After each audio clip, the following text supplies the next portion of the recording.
Teenager attends a fantasy writers convention where he discovers his idea has been stolen by an established novelist. This is the Cult Faction Podcast, episode 135, Gentlemen Broncos. Superman.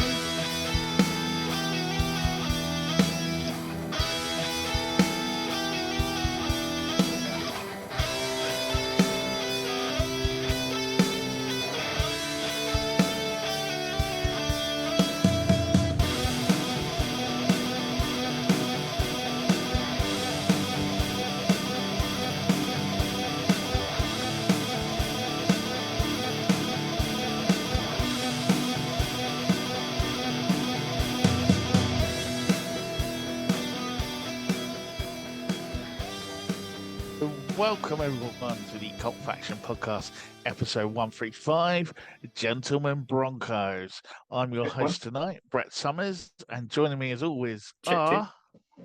Check one. What are you doing, Paul? I'm quite liking this little... We've started. Yeah, the fans love it. That's what we're about, isn't it? Fair enough.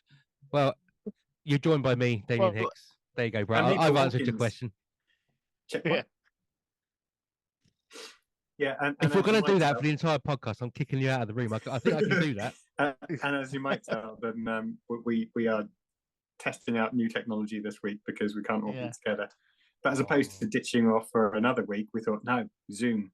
Yeah. You chase the days away. Worried for another day. That indeed. Well, we are back together. And we are here, as I say, for episode 135, which is on Gentlemen Broncos. It's been a while, gents. How are we all? Living the dream. Living the dream. As Patrick Swayze would say, ditto. Well, he wouldn't say it anymore. But no, he wouldn't. Did. No, he did in the past. Yeah. I'm just trying to think if there's anything exciting that's happened in the last 3 weeks, and I think the answer is no. Oh, really? We've been in the studio. Yeah, they want to hear that. Yeah, I found it exciting. Well, yeah, I mean, it's cool. It's some laying down some good tracks. But it's bad back for the last few weeks. That's true, yeah. Oh, see, I did, yeah. See, I went to hospital. When was it? You went to hospital? Yeah, last week. So, I remember a couple of months back, I thought I had carpal. Oh, yeah, you were getting tests on your hands or something. So I had it all electrodes and stuff. Yeah, electrodes all picked up to my. That's great. Proper electric shocks. You sort of. Let me just move the thing. I'll give a demonstration. Sorry if you're listening on a podcast on a app that's not visual. But yeah, so it, put some stuff on my arm, and he goes, "Right, I'm gonna press a button now. Your arm might move a little bit." Okay, boom, arm went like that. It's like this is cool. Did they stop at your arm, or did they? Yeah, it's just the arm. Full Jack Nicholson. No, it's just my arm because this finger doesn't work properly, which makes playing guitar pretty difficult as well. To be fair. So yeah, I'll get the results of that soon. But it was interesting. Ooh. The only one that really hurt. Weekend at Brownies. They put one up here, and Christ, that really hurt. That was painful. I thought he was talking about a different part of Weekends at Bernie's. No, not that bit. But yeah, that's me. Oh, I done my second MRI. I don't know if did we told you? Yeah. And I've had all the results back now. So that's interesting. Come on Summer's watch. What's the verdict? To be honest, it's loads of things.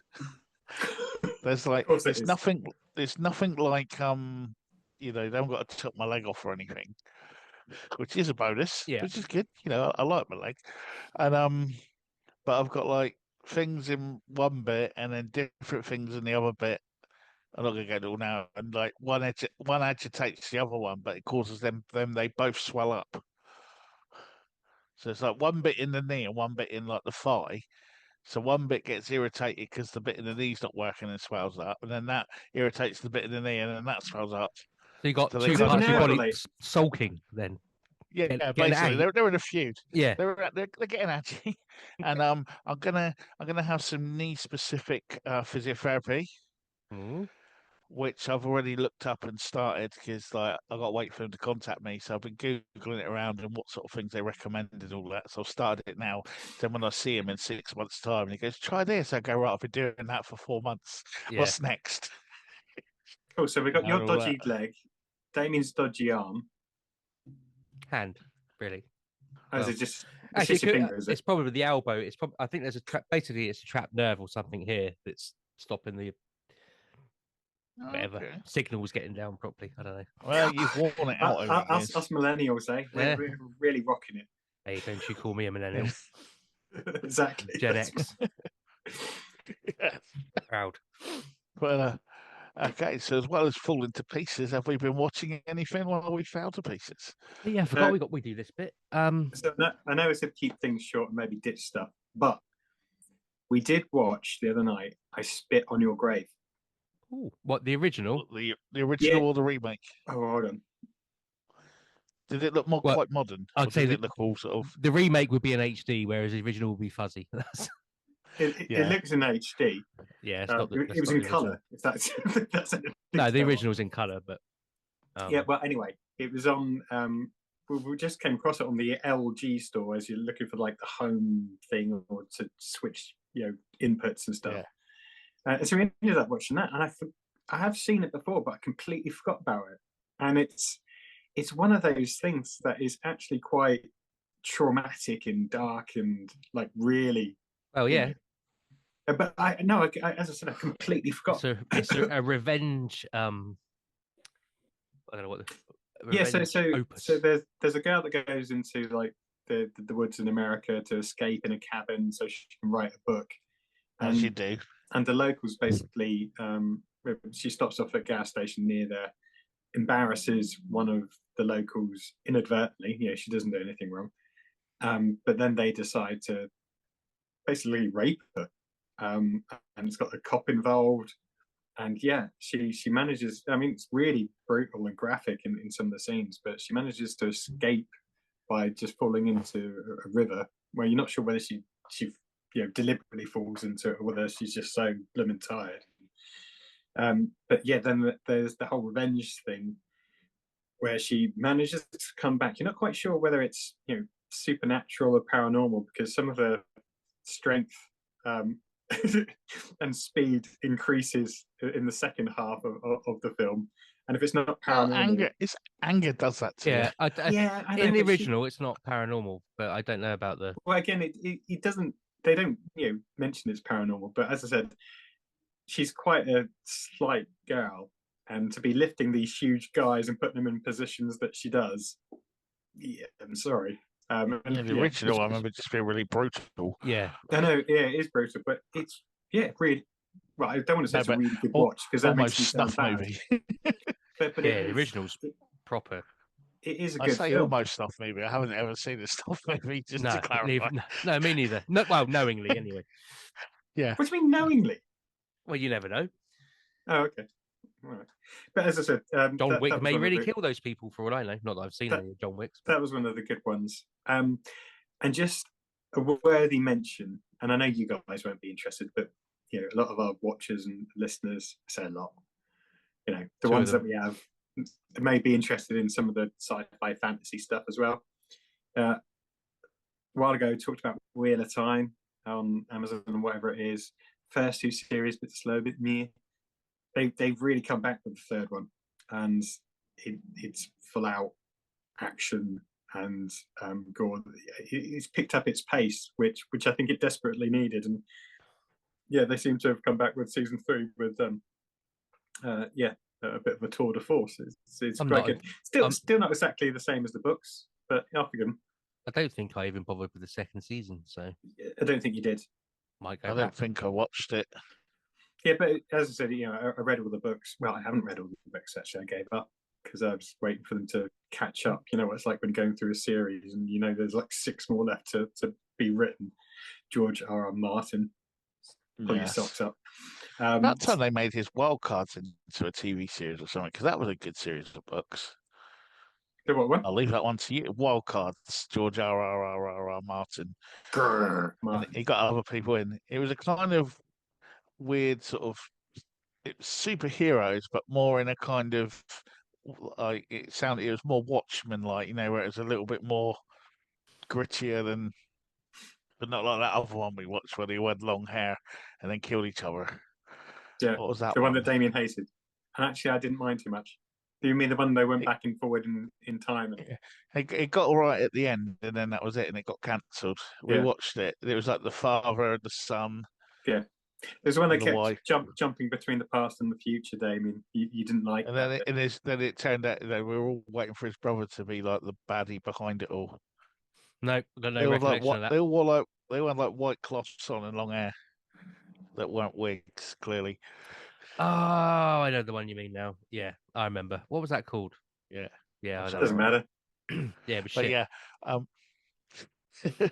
but yeah, no, but he wrote that like before he'd done a lot of the other stuff, and it's just like I think he got guest writers in for different characters and things. There's about 20 books, but it's still sat on a shelf somewhere. It's probably in development. But anyway, what you been watching, David? So on your recommendation, because that's one off my list then. I started to watch. What's it called? I've forgotten. What is it called? Was it the Marlowe Murder Club? Marlowe Murder Club. Yeah. I mean, I'm disappointed that that chef fella's not in it. What's his name? Tom Ainsley Kerridge. Harriott. No, Tom Kerridge. I'd love that if Ainsley Harriott was in like a serious crime drama. Just turning up, shaking the pan and doing little dance and song. I've only seen season 1 so far though. I've only seen season 1, so I don't know what season 2's like. There's a drop off or anything. Marlowe Murder Club. Yeah, it's on. I've got it to watch, right? So that's 2 episodes, isn't it? The first season. Yeah, but they're like an hour and a half each, aren't they, or something? Yeah. Yeah, it's almost like they were sort of a pilot for, and the second season they're like 45 minutes long. I mean, it's watchable. It's TV, crime. Is it what? Is it Sunday afternoon TV? No, it's not quite that. But you got to solve it. It's good. I kind of got how they done it, but the other bits I didn't as much because they didn't necessarily reveal all of it either. So you didn't. I don't even remember what those episodes were now. I'm about 3 episodes into the second season. It was the one. It was the one where it was the spoilers. There may have been more than one killer. Oh yeah, that one. Yeah, but yeah, it was. No, I enjoyed it for what it was. It's just another. You can sit there try and work it out a bit. It didn't do. Then I suddenly realised that the older lady in it was the Money Penny from the old James Bonds with Pierce Brosnan. And then it just felt really old again. It's just keeps happening lately. Imagine how Pierce Brosnan feels. Yeah. Well, when Pierce Brosnan's playing, Pierce Brosnan is now the old professor in things as well. He's not helping. He's done a few recently where he's been like heads of bad crime syndicates or CIA or whatever. Yeah, that's true. For me, what about you, Sam? Is there anything interesting from you? I will be brief. I'm currently halfway through 0 Day on Netflix, starring Robert De Niro.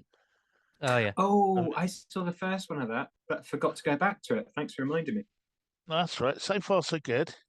But I feel this is a show that will depend heavily on the payoff. If there's a good payoff at the end, I think we'll be all right.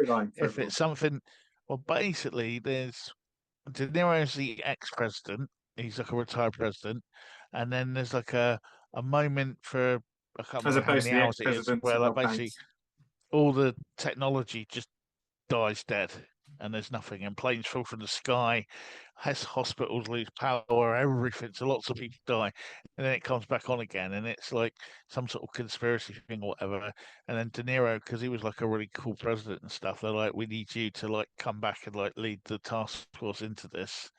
And of course, some people think he's being a bit too pig-headed with his investigation and going full on into it. Other people are saying, just blame the Russians, it'll be all right. And he's, no, we can't blame the Russians. I don't think it was the Russians. And he's kind of getting pushed in that direction. And lots of people you sort of recognise along the way in these programs when it's the White House pop up. I'm pretty sure one of the security guards was a security guard in 24 for some of the Probably. presidents. Yeah, So he got the job. That's his role. It's here on my CV. I've done it. I can do it again. Yeah, I've played it before. I wonder if it gets to the point where he actually feels like he could do the job. Yeah.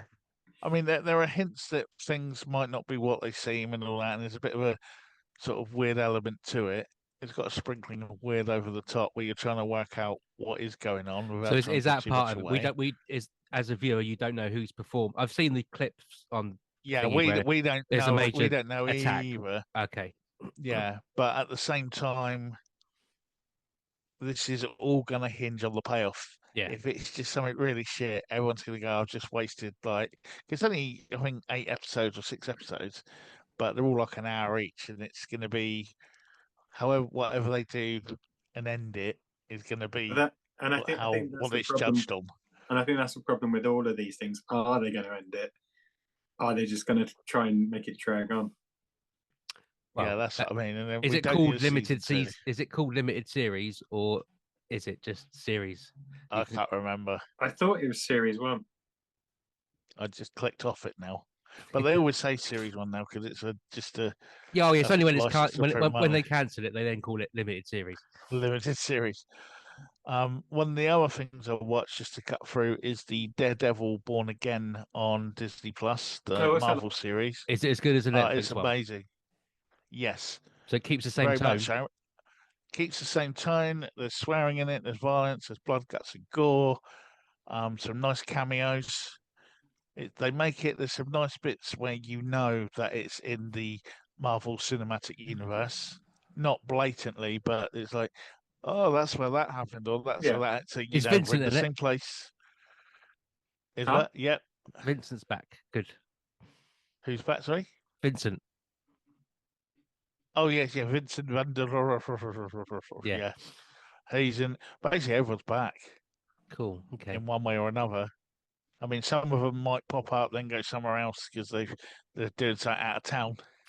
But they've done enough to bring them in, so we know that it's the same thing. And there's even a few little links to some of the other Marvel series and that, which have been done quite nicely. But no, it's really, really good so far. And what I really like about it is you've got some, which I think, and I'm really surprised Disney done this, to be fair, because it's Disney that have done this. You've got some kind of cops who are a bit more, bit shady. Bit shady, but a bit kind of want to do the right thing, but will do it anyway. Bit Gene Hunt, you know, that sort of thing. They're not above bashing someone up to get to a quicker conclusion on a case or something. They're fine now. Deadpool set the bar, hasn't he? Yeah. but what they've done as well is that a lot of these cops have got like the Punisher skull tattoo, which was like a big political thing in America, where like the police people were using it and saying like, no, and it was like, do you read the comics? He would not want the police wearing this. You know, there were like people wearing it and like police sports teams wearing it and all that. And they're like, no, that's not what it was a thing. And like, you know, trying to set themselves up. And it's got a bit, there were cops who had like the tattoo and were like killing kids on the street and, you know, handguns and choking, you know, all the police stuff that we've seen. Like some of them have that. And that's kind of what Disney have written into the script, which is quite interesting. And I didn't think Disney would do that or let that go, but they have.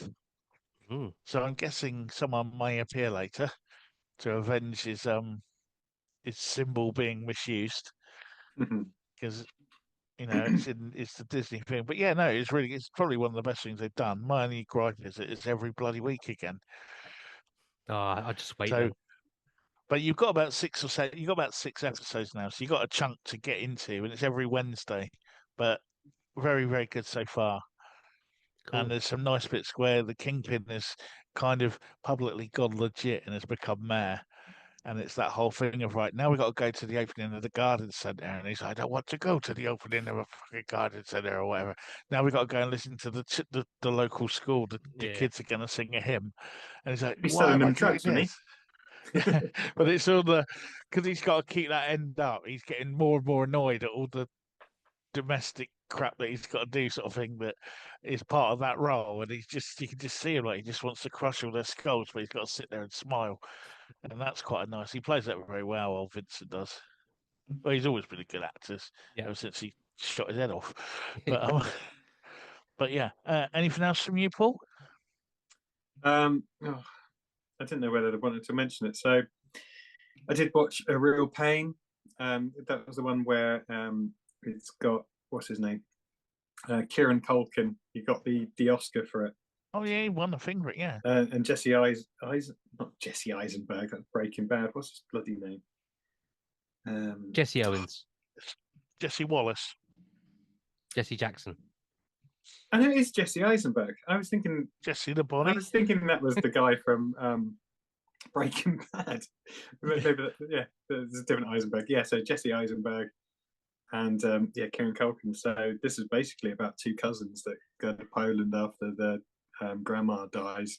Bit of a road trip and all that kind of stuff. But I'll be fair to them both. They do a sterling job of what it is. I mean, it's not exciting. It's not bells and whistles. It's literally just a road trip of two cousins catching up. But yeah, it's good. Do they have a really fit female cousin who drives a Jeep? No, they end up joining a more of a tour around Poland for OAPs, which is quite funny in its own right. Damien, anything else? I watched a couple of films. I think we might have, Paul, you might have talked about this one before. Long Legs. Did you watch? Has anyone watched that? Yeah. Yeah, Paul did. Yeah, it was Paul. I thought you had. Yeah. This is Thingy Bob. Nicolas Cage. Cage Watch. Yeah. He's brilliant, to be fair, in it. Yeah.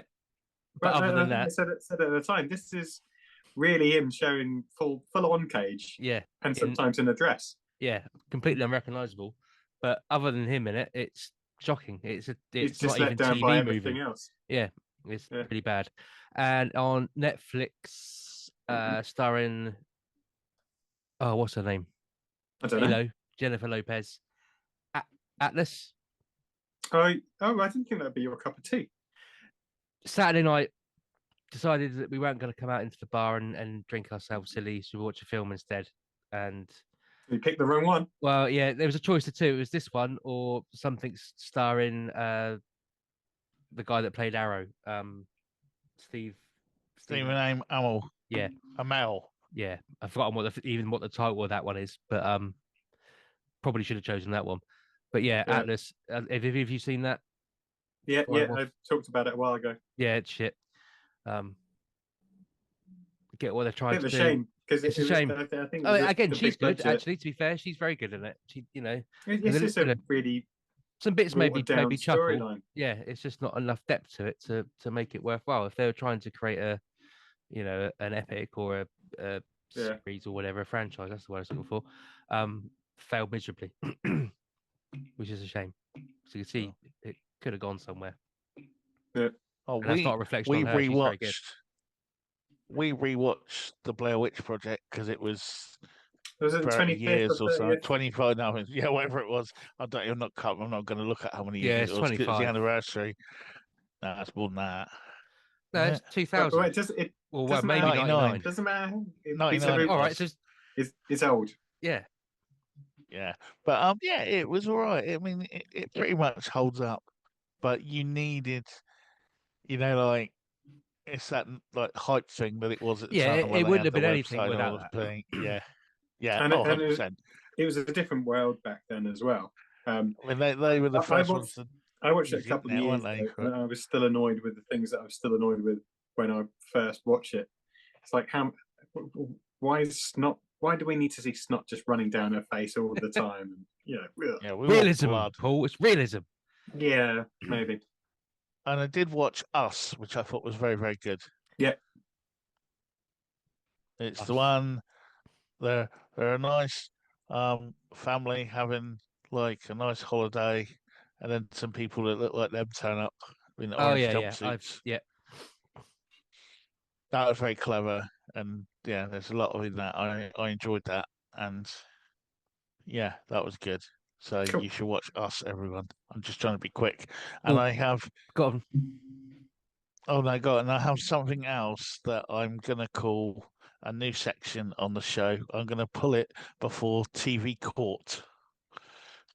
Okay. You're going to pull what before TV Court? I'm going to pull it before TV Court. There's a sound clip for you.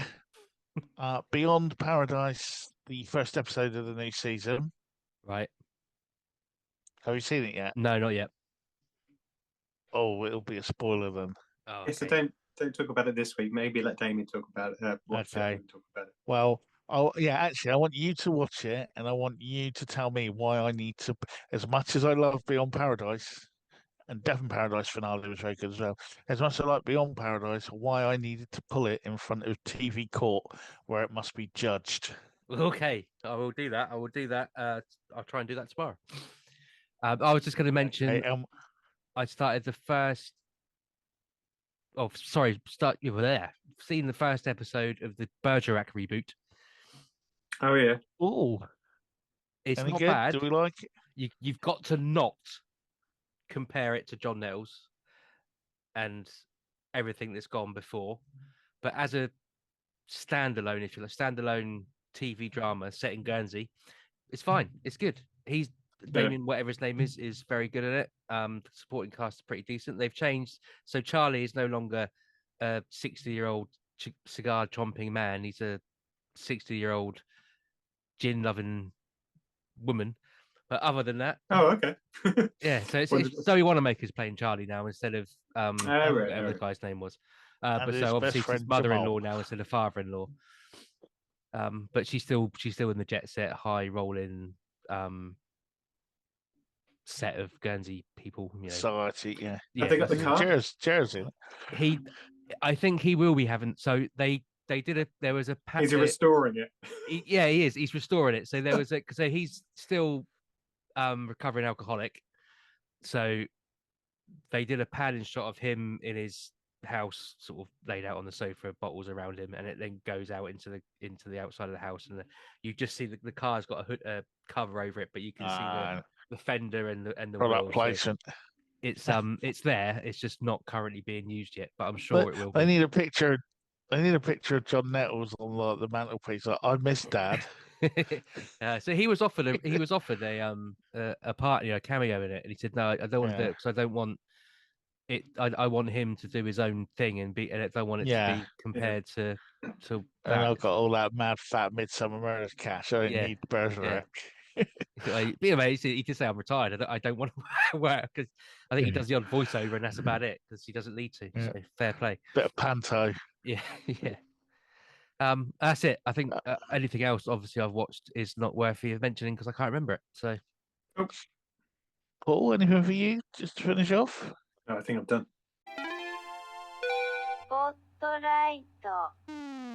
Okay, then. So, our spotlight today is on Gentlemen Broncos, the 2009 American comedy written by Jared and Jerusha Hess, and it's directed by Jared Hess, the man behind like Napoleon Dynamite and a few other films.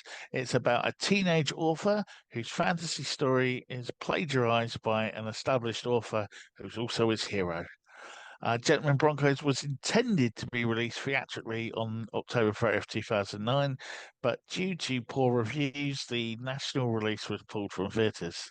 It ended up with a budget of $10 million, making $118,192. So it fell a little bit short. If you were the producer, you'd be crying. That's almost like the Disney execs with Snow White, isn't it? Yeah. God, they're still crying. But everyone told them that, so that's their own fault. It stars Michael Angarano, who was also in Sky High and loads of stuff as a kid, as Benjamin Purvis.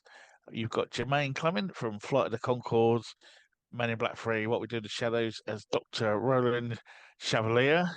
You've got Jennifer Coolidge, Jennifer Coolidge, who will forever be Stifler's mum, as Judith Perkis, Ben's mum. And then you've got other notable, there's a lot of cool people in this, but you've got Hector Jimenez from Nacho Libre as Lonnie Donahoe, Sam Rockwell as Bronco or Brutus, depending. Mike White as Dusty. You'll know Mike, he's the guy that wrote School of Rock and loads of other stuff as well. And the late, great Clive Revill who was the Emperor in Emperor Strikes Back, Alfred in Batman the Animated Series, and loads of other stuff as Cletus. So there's a lot of a kind of a cast of people you recognise and spot from loads of other stuff. And on paper again, a great cast of solid performing actors. But let's see what we think. Paul. Well, so first of all, I had no idea what this was about before you brought this to our attention. Because you normally go through memories and stuff like that, but yeah, no idea about this. Yeah. Yep, same here. Never heard of it. And for also me, this was a blank spot for me. I knew it was there, and it was one of the ones I hadn't seen. And so it was a gap in between the kind of Napoleon Dynamite, Greasy Strangler kind of Beverly Loughlin type film that I hadn't kind seen of wish you would have done the Wikipedia checkup where it says, but due to poor reviews, the national release.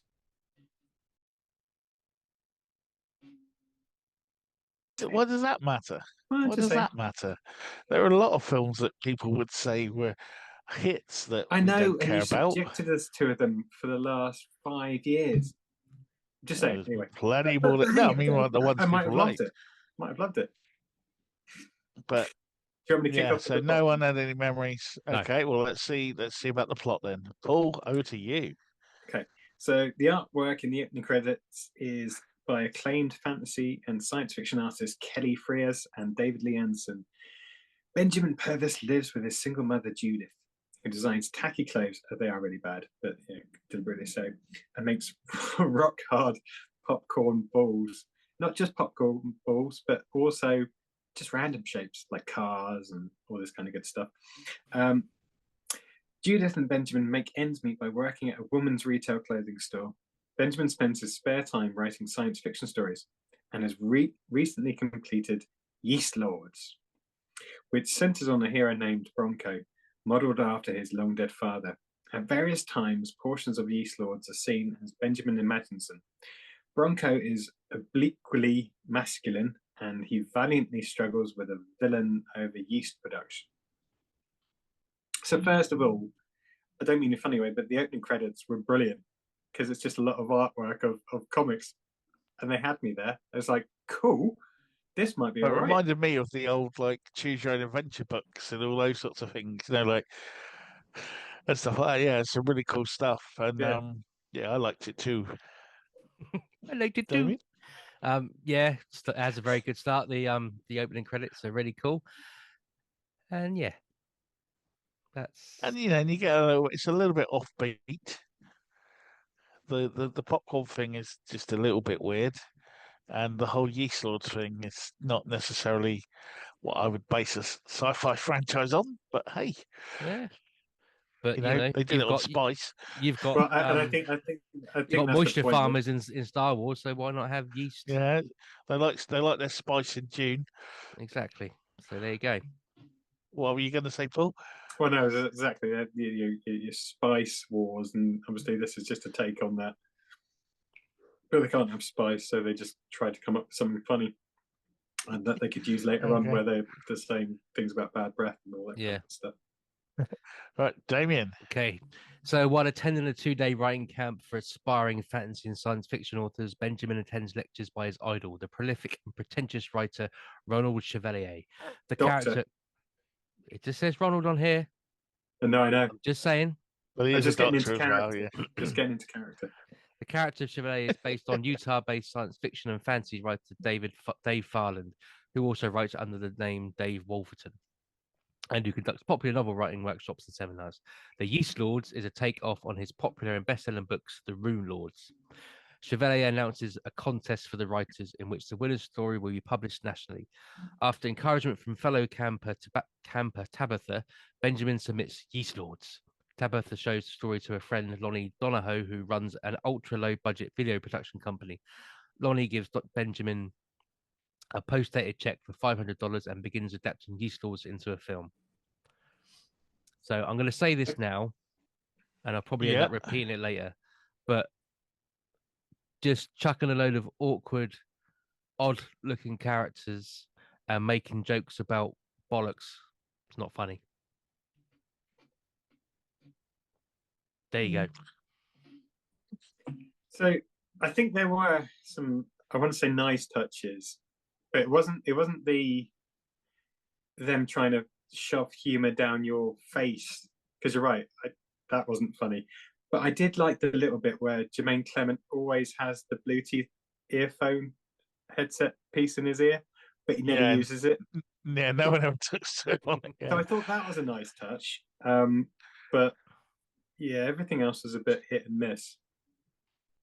It was something that should have been the whole camp thing. I think should have been like the backbone of the film, or the narrative, where he's at the camp. It's his hero. This is the guy he's looked up to. He's written his own story and he's taken it with him. And I feel like it was like played out in 10 minutes. Almost, like it was done, and it should have been, I've got to the camp. We could have the whole walk around and meet. It just felt really rushed. A lot of things could have been developed more, of like all the different groups and subgroups that were at the writers' camp. All the different types of geeks and things like that. The meeting of him, the finally, you should hand your story in. No, I won't. Yes, you would. Yeah, go on, hand it. Oh, okay, I will then. Yeah, it's a bit of a weird one. Even the reading of it. £10 million budget, and I'm just wondering how much of that went on Sam Rockwell. But you're right. In regards to the cleats, you literally had Tabitha, who found him on the bus and was decided that she was going to take all the $40, whatever he was given by his mum, and spend it on snacks for him and Donahoe. And then you had that one weird guy that just stared at him when he was in the hall, like sat next to him, was like, what are you doing here? But they didn't develop anything. It was literally just a means to an end, as give Jemaine Clement my manuscript and he's going to rip it off. And off you go. And he even leaves early so he can get back and help his mum out with selling stuff. Yeah, that's what I mean. I think there was so much there that could have been exploited. Who came first? And built into it. Who came first? Matt Toast of London fella or Jemaine Clement? Which one of those broke fame first? My thinking is Flight of Conchords. Jemaine Clement, but Clement's probably got it through a Flight of the Conchords being the hit it was, but Matt, I'm thinking he'd been on a lot of stuff already, because he'd already done like Dark Place, he'd already done ABCD, the Christmas Nativity, and probably loads of his albums. And that thing that still makes me laugh, I spoke about before, it turned out he was the one that did the Strictly theme as well. Did the what? Did you see that interview? Matt Berry was on. They were doing a panel of what we do in the shadows, and it was something about like something that you've done that people don't realise is you or something. And he was the guy that done the Strictly theme. He said, he said, or whatever it's called in America, it's the same theme. He said in England it's Strictly, in America it's like Come Dancing or whatever it's called. Yeah. I don't know, whatever. Dancing with the Stars. The bit. That's the state. Yeah. He's like, that's me. That's him shouting that. On there, and they said, oh, what? Because he was a session musician as well. He said, yeah. And they go, well, you must be rich after that. He goes, no, I get nothing. Yeah, got paid as a session. You get paid so he's £100 a day, and that's it. So he probably got 40 quid for it, but 20 years ago, whatever it was now. But so he's been around, but I think Jemaine got bigger quicker, and also he's best mates with what do we call it? Isn't he? Guardians of the Galaxy and all that director. Yeah, and he's a big Disney star. Who is? Taika Waititi. Do that. Taika Waititi. Yeah. So he's probably got the bigger profile. Yeah. Was he in the Time Bandits? On Apple. I want to say he was. I think he's got something to do with that. Yeah. I think he brought him in to do some of that. I think they both wrote it. As well. Yeah. Anyway, we don't. Yeah, it's just that the characterizations and the voice he's using in that was the Toast of London, in my humble opinion. I mean, just made me wonder, because this was 2009, and I know Dark Place was 2002, something like that. Yeah. But I think Matt Berry is one of those guys that's been around for a while, especially adverts and stuff like that, voiceovers and things. I think he did a butter advert at one point. There were some nice bits. Well, maybe not nice bits. I mean, there were some okay bits, but they weren't funny. Like the bit where he's coming up with names for different, characters, and you got one girl put that on the end of it. Yeah, that was quite amusing. Yeah. But I didn't laugh. But no. I thought, okay, I understand why that could be funny. But I just felt the whole thing was wasted into sort of like a 5-minute or 10-minute bit when that could have almost been like half the film, when he finally gets to talk to him and gives him his script, and then he just gets totally screwed over. And then the second half of the film is his redemption sort of thing. But they could have made a whole, a 1 day at writers' camp type thing, and gone into that bit more detail. But I don't think it was rushed. It's just there was no substance to it. Yeah, it was kind of they had the idea, didn't write it through. But let's see what happens next then. So how do we say it again? Chevalier. Chevalier. So as Chevalier reviews the stories from the campers, he gets a call from his publisher rejecting his latest manuscript. Panicked, he picks up Benjamin's story and it sparks his imagination. Chevalier changes Paris's Bronco into Brutus, an extremely effeminate and comically flamboyant hero.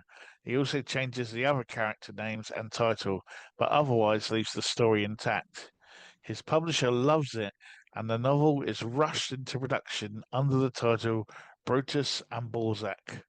Portions of Chevalier's version are now seen playing alongside Benjamin's original vision of the story. Again, a really good idea, but not enough done with it.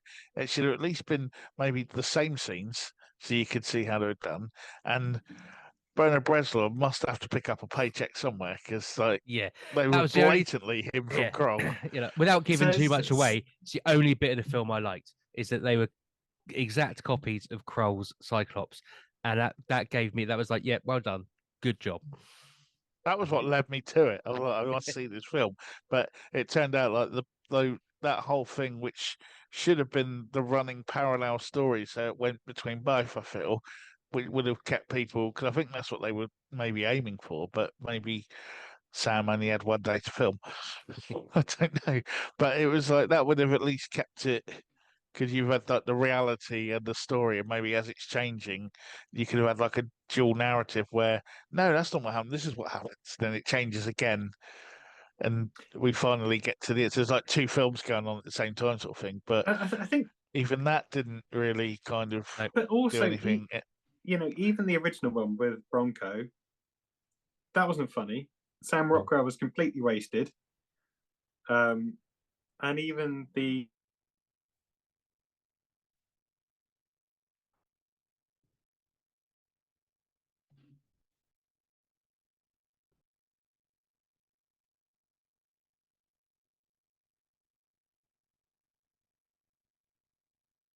completely different. I just didn't get it. You made us watch some shit over the past few years, Brett, but at least you can say they've gone full out to try and make this as on paper, this looked good. Oh no disrespect to you for once, but I'm just saying, if you're going to go full out, crazy, go Cage. That's what I ended up. My favourite bits, again, not giving, were the guy making it cheap. Like when he had him on the unicorn, he was just like on a float thing on the back of a car being dragged along. What was it for originally from the other stuff? School of Rock. No. He's the flatmate in School of Rock. No, the director. Nacho Libre. Nacho Libre. And he did the same thing in Nacho Libre, didn't he? Yeah. Well, Nacho Libre didn't really talk much. He just go, no, but he did get hit. Yeah. Unless he has got some impediment or something, which I think that might be his voice, but I found that more entertaining in the end because it was just like on the low budget thing. Because the Sam Rockwell thing I took as it was supposed to just be cheap shit and look cheap shit, and I could get that with the joke because I thought when we get the next bit, it will be the Hollywood, because he's a super author, you're going to get the high res super version. It might be Campus Butlins, but then even that wasn't. You know, like. So I thought you were going to have his sort of view of like this cheap shit thing, and then plus then you got the other guy in the middle who's doing his own one, sort of gonzo filmmaking as he's going along, just trying to make it with his $500 that he paid for it or whatever it was. Yeah, it's kind of they had so much. I often say there's so much potential, but this was they had so many things they could do. This could have been that sort of surreal hit they were going for, but none of it fired on all cylinders anywhere. Either wasn't surreal enough or wacky enough. We're jumping ahead because we haven't finished it. We haven't finished the plot. Let's get through this. Sorry, back to you, Paul. Back to you, Paul. At the local premiere of Donahoe's version of Yeast Lords, Benjamin is nauseated to see how badly Donahoe has adapted his work and abruptly leaves the film with Tabitha. He ends up throwing up. They have a big old snog, even though he's got vomit all over his face. It's supposed to be funny. They go to the bookstore where he discovers Chevalier's plagiarism after reading a paragraph from Brutus and Balzac. Benjamin confronts Chevalier at a local book signing and assaults him with some merchandise Chevalier had offered Benjamin in exchange for keeping his theft quiet. Two policemen hustle Benjamin out of the store as he is put into jail. So again, this was the big confrontation, or what we believe to be the confrontation at the time, and done in 5 minutes. You know, again, it's,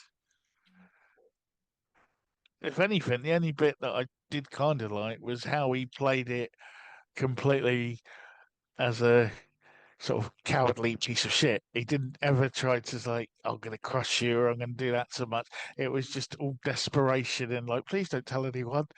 You know, and that kind of saved it a little bit. But the only fact thing that it was done and dusted in 5 minutes, it was kind of the guy playing Benjamin. They don't make much of his character, but he does it exactly as they've asked him to do it. Yeah, if that makes any sense. He's not a bad actor because he's not a good actor. It's one of the things I was going to say. My thing is that he's the only standout performance in it. I mean, Stifler's mum just plays what she plays in everything other than she was in some drama the other day. No, she was in some drama the other day where she plays a bit more of a serious role. But everything else I've seen her in is that over the top camp crazy lady that's got an obsession. Mummy dearest kind of thing. Yeah, I think because she was in that. I'm sure it was her. She was in the one where they opened the cupcake bakery thing. It was I don't know what, can't even, might have been two girls in a cupcake shop or something. But one was like rough and ready from the Bronx, and the other one was a posh high society girl, and they opened a cake shop. She was their landlady. This just sounds like every film on the Hallmark channel. It was a sitcom. It was big at the time, about probably 10 years ago.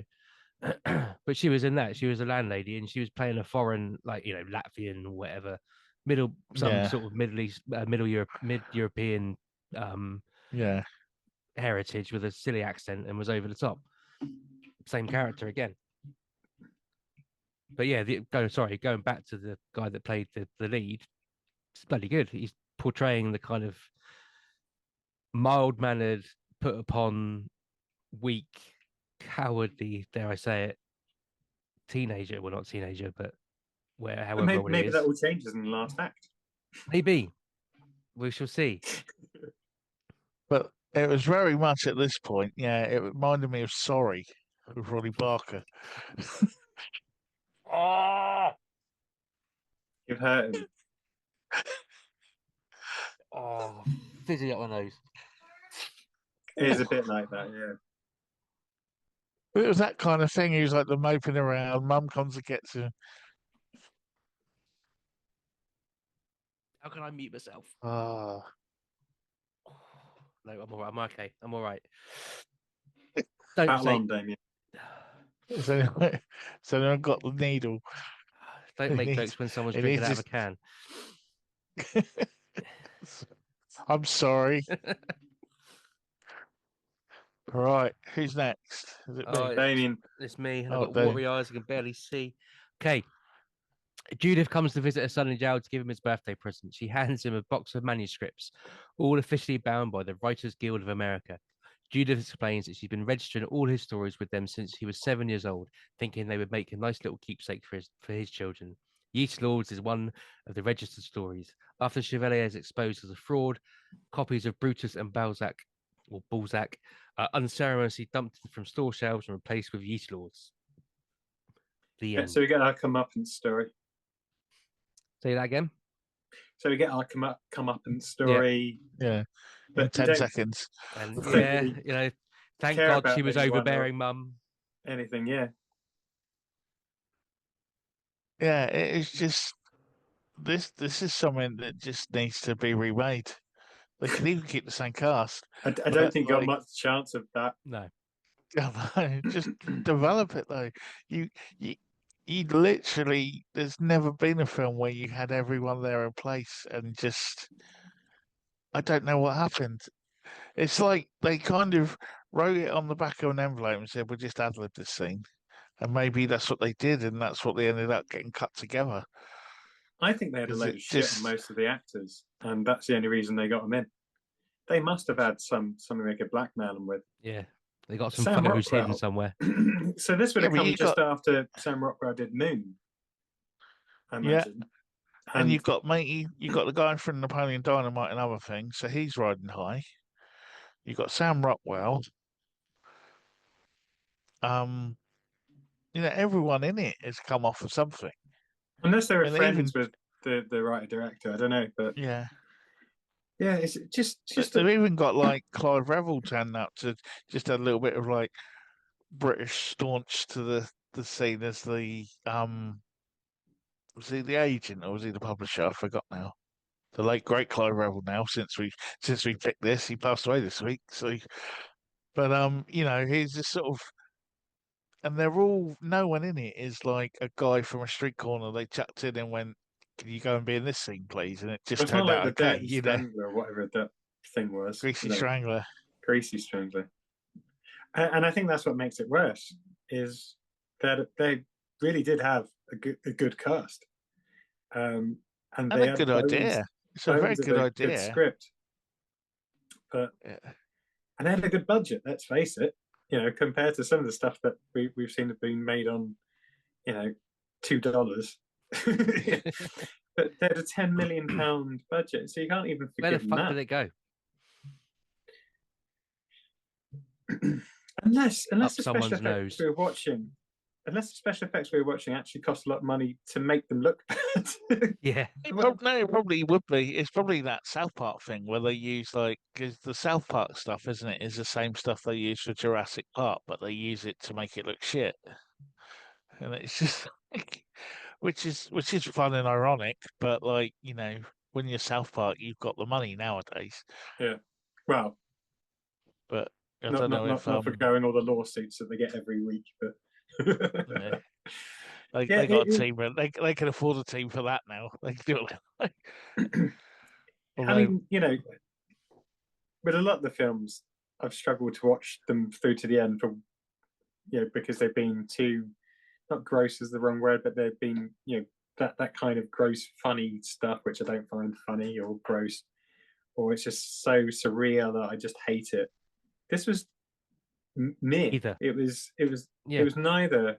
It's like it was nothing. They tried to do that. I was very and they failed. They try. You can clearly making the plot of his story around his nutsack, and then have him in the desert with the jars of smashed nutsacks. Yeah, and that's supposed to gross you out, but it's been done. But if it was Greasy Strangler, you'd have seen them attach them, and you'd have seen them cut them off. Yeah, it'd be a scene with them trying to sew them back on. Yeah, but it just failed miserably on that point, on that score. And as I said, making the plot around someone's bollocks, it's just not funny. It might be funny if you're 12 years old, but it's not funny in a film for older people. It's just not, unless you make more of it. We're not talking about Chef from South Park, Brett. That was funny. Yeah. But we were No, probably it was. That's clever. That's clever humor. teenagers. This isn't clever. That was clever. And they actually managed to get about 10 countries to get to number one. Yeah, before exactly. anyone realised it was rude. But no, it was just I felt let down by this because again, everyone involved in it. I think we all did. It's not the first time. I think everyone involved in it again is sort of a top shelf person. You know, Sam Rockwell can play the shark in Jaws and it'll be a hit. You know what I mean? He's that sort of guy, and everyone.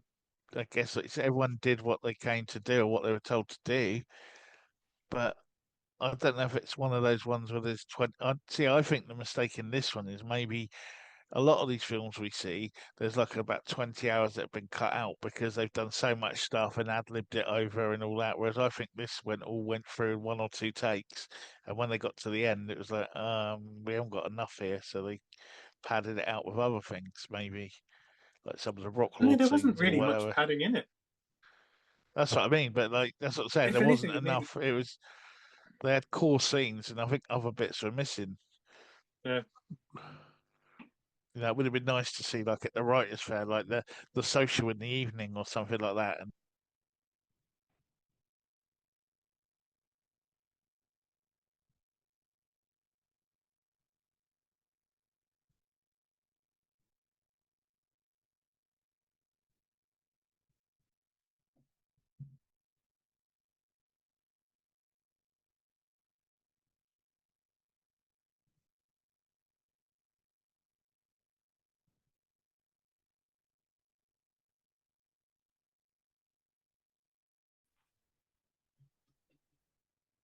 hello, Hello.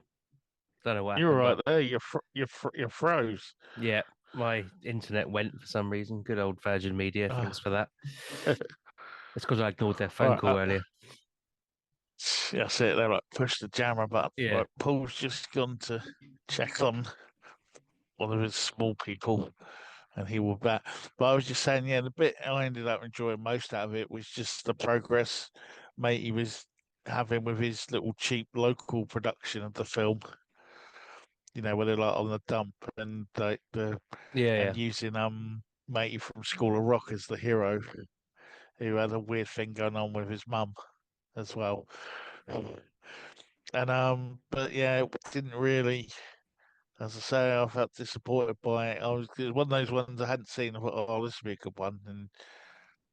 And most of the clips most of the clips you see of it are all the Sam Rockwell bits as well. So you think, oh, it's going to be really surreal. But even most of that, if you add up his screen time, it's probably no more than 10 minutes. Yeah, if that. To be fair. Yeah, I agree. Yeah. So yeah, unfortunately, I'm pretty disappointed on that one. But yeah. But I guess then we move on to our final opinions. So our verdicts, I'll our scores. I'll start with you, Damien. Okay, I am giving it 1. I really despised it. I thought it was shit. I didn't laugh at all. There might have been a few bits where I might have smiled at something. It's getting a 1 purely based on the fact that there was a nice nod to the Kroll Cyclops. That's it. That's why it gets 1. Yeah. So it gets a 1 from me. That's it. That's all I'm giving it. I despise it that much. I mean, Paul made some comparisons to Greasy Strangler, but Greasy Strangler worked. It tried to gross you out, and it did gross you out. It had the weird, ugly characters in it, but they also played funny. They were funny in their role, if you see what I mean. Whereas, you know, everyone in this film is kind of, you know, plain and not Hollywood in the film, not in the in the story thing. But none of them have any redeeming qualities or are funny enough to carry it off. It just didn't work. And yes, you might say the plot, you know, it's a great idea and this, that, and the other, but if it's a great idea, make it properly, because they didn't. So it's a 1. So yeah, now for me it is. It's the mystery of what went wrong with this because, busted. It's it's the mystery of what went wrong with this because all the pieces were in place. Are we recording again? Yep. Yeah, we're just going for our verdicts. Damien's giving it a 1. I'm just summing up mine now. Yeah, it's just a big disappointment. All the pieces are in place. Everyone done all right with what they had, but they didn't have that much. And it was, in all honesty, it was what he went to a writer's camp to meet his hero, showed him his novel, he ripped it off, and then in the end, it was all sorted. That's almost like a 20-minute kids' TV program. Actually, I think California Dreams may have even done an episode of that where the guy's song got ripped off. You know what I mean? And I'm sure Probably. there's like another one in all those sorts of things, but this was like an hour and a half. Yeah. But that was how much plot there was. And like you say, the cool movie bits, I didn't mind. But it's mainly because it's Sam Rockwell. And like you say, the Bernard Bresslaw Cyclopses were pretty cool as well. But again, that was 6 minutes of screen time, probably the whole Sam Rockwell stuff, and it needed to be more to make us, so care even if about there's some the two versions of flashbacks, the stories. even if there's some flashbacks of Sam Rockwell as his dad, build up the picture, build up the story. But I think they should have had it should have been like 2 stories going on at once, and the other one keeps changing depending on who's writing it because we switched between the authors. I think that would have been good. And if you had a little Blu-ray feature, do the old Princess Bride thing, where it's got Peter Falk reading, and then you'll see it, and it blends back into that, and then something like that to make it something like more... that. Yeah, even as they're typing, sort of thing. Yeah, go through. But no, I'm not going to go much higher. I think I'll probably go. I'm going to go 3. 3. Well, that is 300% higher. That is quite a lot. Yeah, no, I'm going to go 3, mainly because of the main guy whose name I've forgotten now, but I thought he was very good, and I liked the dude from Nacho Libre trying to make his own film, and a little bit of Sam Rockwell and Jemaine Clement's kind of pulled it up a little bit just because they're pretty cool. But as a whole thing, nothing more than that because it just, I don't know, it just felt like so much was missing. I'm still disappointed in it. I was waiting to see this, and I'm ruined. Fair enough. Paul. Yes, I'm going to give it a 2. So, like you, I think Michael Angarano, I think he did an alright job actually with the material that he had to work with, and then just another point for the little touches that popped up every now and again, i.e. the comic books to start with, the Cyclops, whatever the plural of Cyclops is, from Kral. Cyclops Eye. The little touches of like the Bluetooth headset just being in his ear, never using it. So there were some okay bits, but it as we said, it wasn't gross enough, it wasn't funny enough, it wasn't demeaning enough for any of the characters to go that way. It was not clever enough. They just lacked any substance for anything to do with this film. But yeah, that's it too. Okay, where does that leave it on the great chart, Damien? It leaves it at the very bottom. It's on 6 points, so it's joint bottom with Death Ship. So there's which, to be fair, was only half a real film. Yeah. Yeah. So there we have it. It scores a mighty 6. I think that's a generous 6, to be perfectly honest with you. But there, I don't want to. You've put your scores in now. I'm not going to try and influence it in any way, shape, or form. But I'm disappointed it's even got 6. I wish I could get less. And if it was, if it was too stupid or too gross or too surreal, I probably would have marked it down, knowing me. But it was, as I said, just nothing burger. It was, so I'm giving it points for those 2 things. But yeah, I think it's the lowest mark I've ever given a film. Particularly one of your own. Potentially, yeah.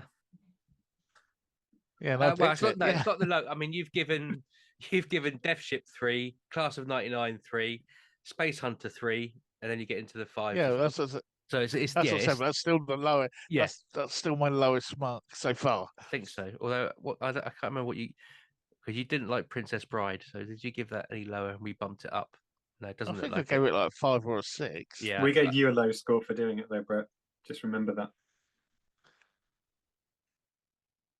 Yeah. No, you're right. You didn't mark it. I mean, to be fair, you gave Masters of the Universe 3 as well. So I mean, are you sure you don't want to revise your score for Gentlemen Broncos? Bearing in mind, you've now you rate it as well highly as Masters of the Universe.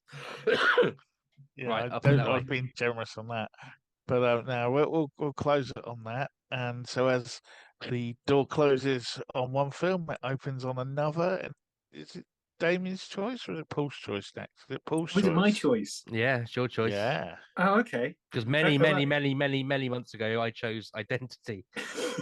Oh yeah, that's right. I do remember that. Yeah. Have we watched that film? Okay, so I'm actually not going to go for anything highbrow. It's just a film that you guys haven't seen.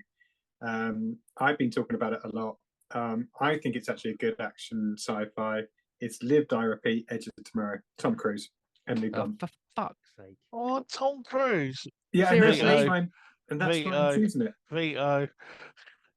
No, seriously, it's Tom Cruise being an ass, and no one likes him. I'm doing it. I'm doing it. I'm vetoing. I'm proud of I've only ever watched one Tom Cruise film, and I want to stick to it. So I'm vetoing it.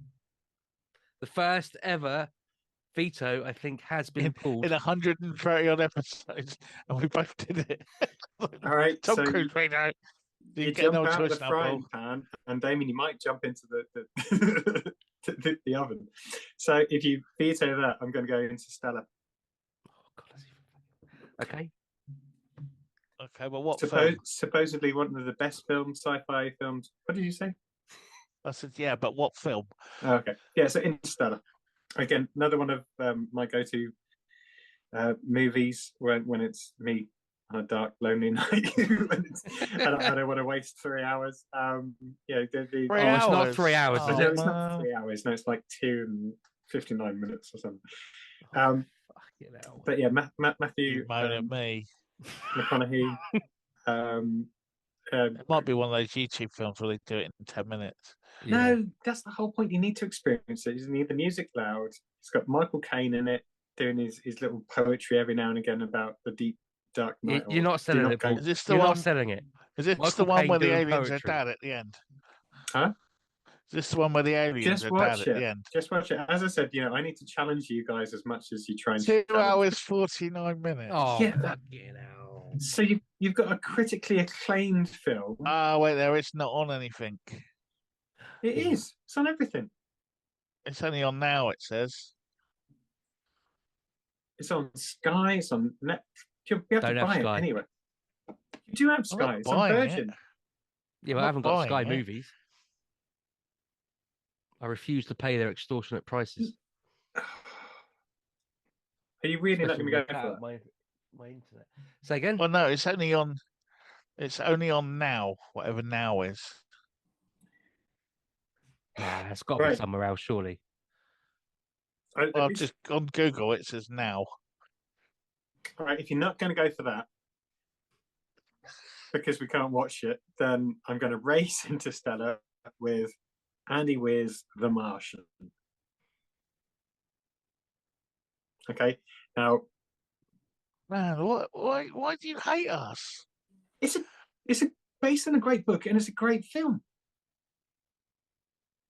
No, ours is based on a great book, The 10 Commandments. I don't want to watch that either. Brett, The Martian is on really Disney. Rubbish film that's got the lowest scores ever, as opposed to a critically acclaimed, probably Oscar-nominated film based on a best-selling novel.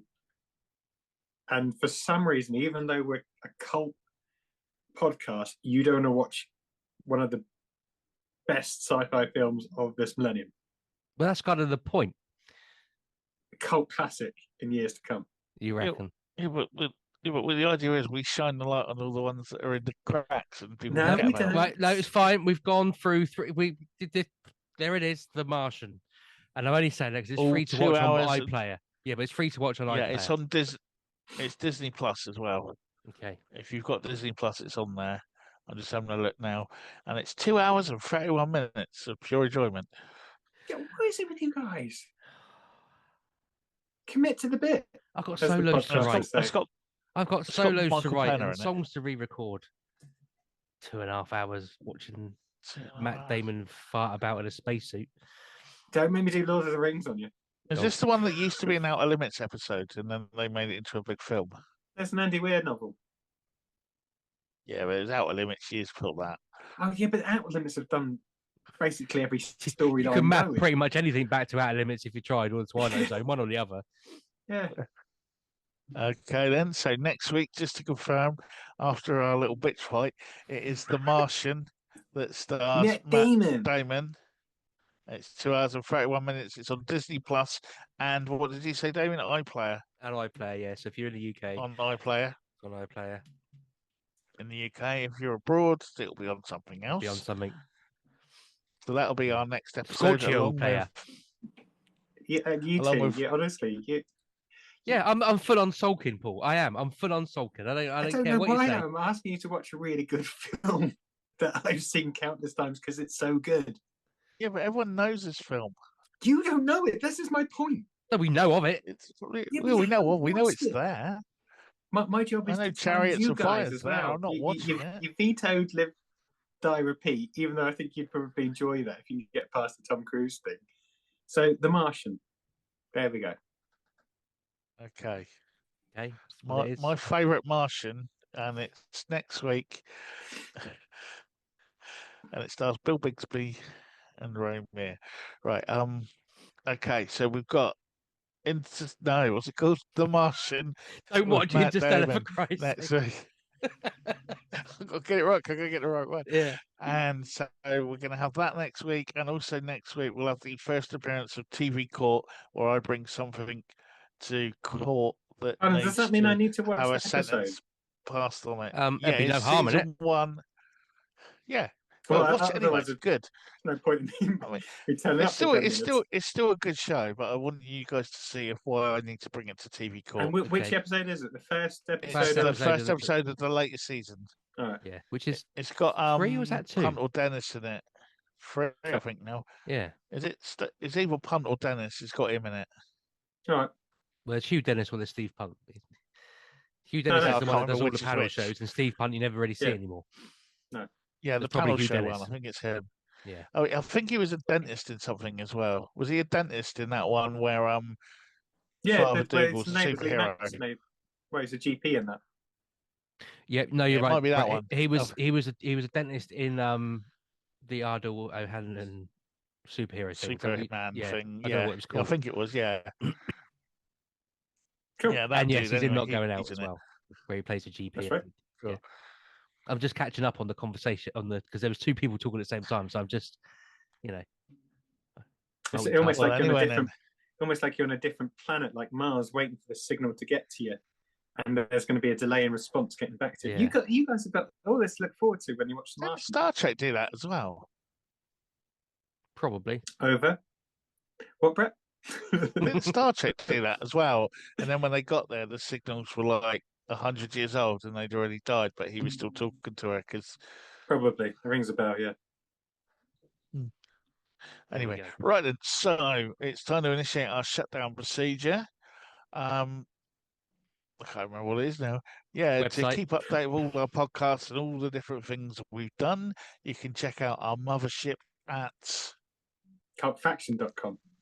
That's your point, because you're all in different places. The thing is, we can't even see your finger anyway. Get out of it, you bugger. Cultfaction.com. If you need to email us to tell us what we've done right, what we've done wrong, what bit we've missed out, or anything else, you can contact us at.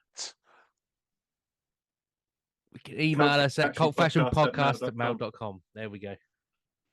But don't forget to always leave the comments and stuff. Please like, subscribe, and enable notifications on YouTube. And if you're listening on your podcast things, you can get us on Spotify, Apple Podcasts, and all the other podcast devices, where if you can leave a rating review, that would really help us jump up the charts. And again, and if you've got YouTube, a suggestion for a and film as well. sorry, so in the comments section of this one, if you want to start a campaign in the next week to change the film so that we watch something else, please feel free to do so, because we've got 2 weeks to record our next episode. So if you get something going now, maybe just come up with a better one for the following week.